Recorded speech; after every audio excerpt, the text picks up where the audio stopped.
Fala galera tricolor, muito bom dia! Estamos aqui nessa quarta-feira, véspera do jogo do Flusão contra o Sampaio Corrêa no Maracanã, para fazer um giro de notícias do que tem acontecido ultimamente aí com o nosso Flusão, né?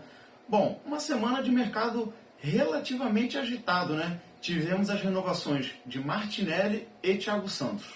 Bom, na minha opinião, as duas renovações seguiram um bom critério. Martinelli foi um dos melhores jogadores ali, junto com o André, deu muita sustentação para o nosso meio campo, principalmente na reta final aí da Libertadores. No final da temporada ele vem jogando muito bem. Lembrando que é um jogador jovem e que foi falado pelo Marcelo na entrevista dele no Chala Podcast, que ele é um jogador com perfil de Europa e tudo mais. Então isso, o Marcelo falando, pode ser que tenha atraído a atenção de alguns clubes tentando contar com o futebol do Martinelli nos próximos anos. Eu acho que, na minha opinião, foi uma decisão acertada da diretoria. Além de, certamente, teve um aumento de salário ali para o jogador, valorizando, né, o feito dele na última temporada, e também, com certeza, aumentou a multa rescisória, o que protege o Fluminense das investidas de clubes europeus. Quem também teve o contrato renovado foi o polêmico Thiago Santos, né? Que, olha, sinceramente, eu acho que o Thiago Santos pode ser uma surpresa agradabilíssima para a sequência da temporada. O Fernando Diniz já declarou que ele não vai ser mais, né? Mas não deve ser mais aproveitado como volante, e sim como zagueiro. Jogou no time titular contra o Bangu como zagueiro e fez uma partida ok, uma partida sólida. O pessoal fica dizendo que ele não chega aos pés do Nino, que ele não seria o substituto ideal do Nino. Ok, o Nino fez a história dele, colocou o nome dele na história do clube e foi embora, infelizmente. O Thiago Santos permanece, eu acho que ele vai ser bastante aproveitado na zaga, não digo como titular, mas de repente ali entrando em mais jogos, até porque a gente não sabe quanto tempo o Felipe Melo ainda vai durar, né, na zaga tricolor. O Felipe Melo que lançou um documentário há pouco tempo atrás no YouTube. Galera, vale a pena assistir, é emocionante. O documentário se chama A Vitória pela Fé, tem parte 1 e 2. Cara, eu já considerava demais o Felipe Melo, mas assistindo esse documentário, o que esse cara faz para jogar é absurdo, cara. A quantidade de injeção que ele toma no joelho, ele faz aplicação de ozônio e tudo mais. Pô, o cara se sacrifica realmente, como ele fala no documentário, ele paga o preço para poder jogar em alto nível ainda. E vamos combinar, tecnicamente ele entrega demais. Em termos de liderança, também entrega demais, é o verdadeiro líder ali do nosso elenco, né? O problema dele, infelizmente, é físico. Fisicamente o cara não aguenta mais. De repente jogar ali 45 minutos, no máximo 60, dependendo do jogo. E aí eu vejo que o Thiago Santos, se ele continuar evoluindo como zagueiro, ele pode ter mais minutos ali. Então, assim, é um jogador que ganhou importância dentro do elenco, querendo ou não, gostem ou não, e eu acho natural o Fluminense querer estender o vínculo dele até o final do próximo ano. Vínculo que terminava agora em 2024, e sei lá, vai que o Thiago Santos faz um primeiro semestre espetacular pelo Fluminense, vem um clube maluco aí querendo contratá-lo, e ele, na metade do ano, já poderia assinar um pré-contrato com qualquer clube e sair do Fluminense sem custos. Falando em sair do Fluminense sem custos, ora, quem apareceu lá, hein? Lembra do Marcos Paulo, que foi revelado junto com o João Pedro? João Pedro que está brilhando demais lá na Premier League, fazendo gol à torta direito, já foi convocado para a seleção e tudo. Pois é, na época quando foram revelados foi Marcos Paulo e João Pedro. Eram tidos como o novo casal 20 do Fluminense. Lembram disso? Pois é, na época o Marcos Paulo não renovou o contrato, embora o Mário Bittencourt tenha feito muito esforço para renovar o contrato dele, justamente numa manobra parecida com o que foi feito agora com o Cauã Elias e outros jovens jogadores. Você renova o contrato, que já está mais ou menos perto do fim, para proteger o clube.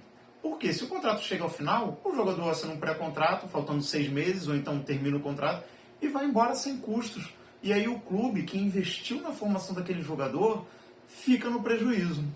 Pois é, o empresário do Marcos Paulo e ele fizeram isso. Apesar das tentativas do Fluminense de renovar o contrato dele, ele não renovou. Ficou dizendo, não, depois a gente vê isso, depois a gente renova, eu vou renovar, pode deixar, não vou deixar o clube na mão, não vou dar prejuízo para o clube. Pois é, ele foi embora e deixou o clube na mão sim. tornou-se persona não grata lá, né, nos arredores de Laranjeiras e do CT Carlos Castilho. Pois bem, não vingou na Europa, voltou para o São Paulo, também não vingou, rompeu o ligamento cruzado do joelho e agora precisa fazer a recuperação. Rescindiu o contrato com o São Paulo e aí pediu lá para o Atlético de Madrid, que é dono dos direitos federativos dele, para fazer a recuperação aqui no Brasil. E pediu que fosse no Fluminense. Ora, hein? Como o mundo é redondo, ele não gira, né? Ele capota. O Atlético de Madrid pediu ao Fluminense, fez a solicitação para que ele fizesse essa recuperação aqui. O Fluminense aceitou. Olha, eu não sei se eu, como tricolor, aceitaria esse pedido. Eu acho que ficou uma mágoa muito grande e assim, o Fluminense não servia antes para ele, né? Por que serve agora? Por outro lado, imaginem agora como ele deve estar se remoendo, vendo o momento que o Fluminense está vivendo agora. Lembrando que ele foi revelado numa época que o Fluminense ainda estava cambaleando ali financeiramente. Aquela época que a gente sempre fala aqui no canal, né? De jogadores que não queriam jogar no Fluminense, que usavam o Fluminense unicamente como trampolim para ir para outros clubes da Europa, outros clubes do Brasil que pagassem melhor. Foi o que o Marcos Paulo fez. E agora ele volta para o Fluminense para fazer a recuperação dele no CT Carlos Castilho, que é dito por todos os jogadores que é algo de primeiro mundo. Está fazendo a recuperação dele lá, departamento de fisioterapia, liderado pelo Filé, um dos melhores do país. O Fluminense, campeão da América, com toda a projeção, com um elenco altamente estrelado, e ele está lá. Deve ser terrível para ele olhar ao redor e pensar, pô, eu podia fazer parte disso aqui. Ou pelo menos podia ser um cara que saiu e a gente queria que voltasse. Como aconteceu com o Luiz Henrique agora, a gente tinha deixado as portas abertas para ele. Voltou para o Botafogo, paciência, não era o que ele queria, a gente sabe disso. E agora? O que vocês acham do Marcos Paulo fazer a recuperação no CT Carlos Castilho? Eu não sei se eu deixaria, mas já que está lá, que se recupere e depois que vá jogar num clube pequeno de segunda divisão aí, de qualquer país de menos expressão na Europa. Falando em voltar também, e o Thiago Silva, hein? Volta ou não volta? Como é que tá essa situação? Dias atrás, a Isabelle Silva, né, a esposa dele, fez uma postagem polêmica no Twitter, dizendo algo tipo, a hora de mudar é agora, se não mudar agora vai ser tarde demais. Aí nós, tricolores, o olhinho já brilhou, né? Já teve gente, a mulher tá acossando ele para voltar, achando que esse mudar, né, essa mudança seria ele vir para o Brasil. Mas aí parece que, na verdade, foi uma espetada lá no técnico Maurício Pochettino. Na verdade, a Isabelle deu uma cornetada querendo a demissão do Maurício Pochettino. E aí, o que vocês acham que foi? Foi falando para ele voltar logo ou foi falando para mudarem o técnico?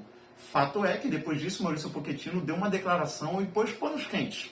Falou que a relação dele com o Thiago Silva é ótimo, basta ver nas coletivas como é que ele falam do Thiago Silva e tudo mais, e que não tem problema nenhum. E é isso. Mas aí, alguns jornalistas lá da Europa já estão dando como certa a volta dele para o Fluminense no meio do ano. Já foi veiculado, inclusive, que o Chelsea não quer renovar com ele, não tem interesse em renovar com ele, apesar dele ter números melhores do que todos os zagueiros do elenco dos Blues. Pois é, galera. Amanhã o Fluminense joga no Maracanã contra o Sampaio Corrêa. A gente ainda não sabe se o Diniz vai colocar os titulares, se o Diniz vai colocar os reservas. Pensando na Recopa, faria sentido ele colocar os titulares amanhã. Por quê? O Fluminense joga amanhã, na quinta-feira, contra o Sampaio Corrêa. Tem uma semana de descanso, joga o clássico contra o Vasco na próxima semana, na quarta-feira, se eu não me engano. E aí no sábado tem um jogo contra o Madureira mandante. E aí depois o Fluminense já vai estar mirando na Recopa. Então faz muito sentido para mim. Coloca os titulares amanhã, coloca os titulares contra o Vasco, até para pontuar. E aí depois tem um jogo pré-viagem, que é o jogo com o Madureira. E aí vai de novo com um mistão, alguma coisa assim. E vamos lá para o primeiro jogo da Recopa, lá no alto do morro. Beleza, galera? Se você gostou do vídeo, encaminha aí pro pessoal, deixa o seu like, faça o seu comentário que a gente vai ler aqui, vamos interagir, nós somos um canal novo. É pelo aqui, é pelo Flu 1902, nós somos torcedores, nós emitimos opiniões em cima de fatos. Então assim, estamos começando agora, toda segunda-feira, às 19 horas, estamos fazendo live em parceria com o grande Marcelo Johan, que está dando uma força pra gente aqui, começando nas redes. Então assistam a gente. As lives de segunda-feira acabam sendo uma live pós-jogo, né? E a gente também traz os assuntos relevantes do Fluminense à época, ok? Sigam nossas redes, Instagram, TikTok, Facebook, além aqui do YouTube, beleza? Vamos seguir fazendo esse trabalho de mídia independente para trazer a verdade sempre. Detalhe, saiu também a matéria do UOL, né? Sobre a distribuição da grana da Rede Globo. A Globo sempre querendo ajudar o filhinho dela. Esse aqui, ó, que o Nino pegou e deu um corretivo no seu último Fla-Flu. Beleza, galera? Mas isso é assunto pra gente comentar depois em outro vídeo, em outra live. Valeu? Vou ficando por aqui. Espero que vocês gostem. Deixem seu like, compartilhem e vamos em frente. Lembrando que tudo isso que a gente faz aqui é pelo Flu, desde 1902.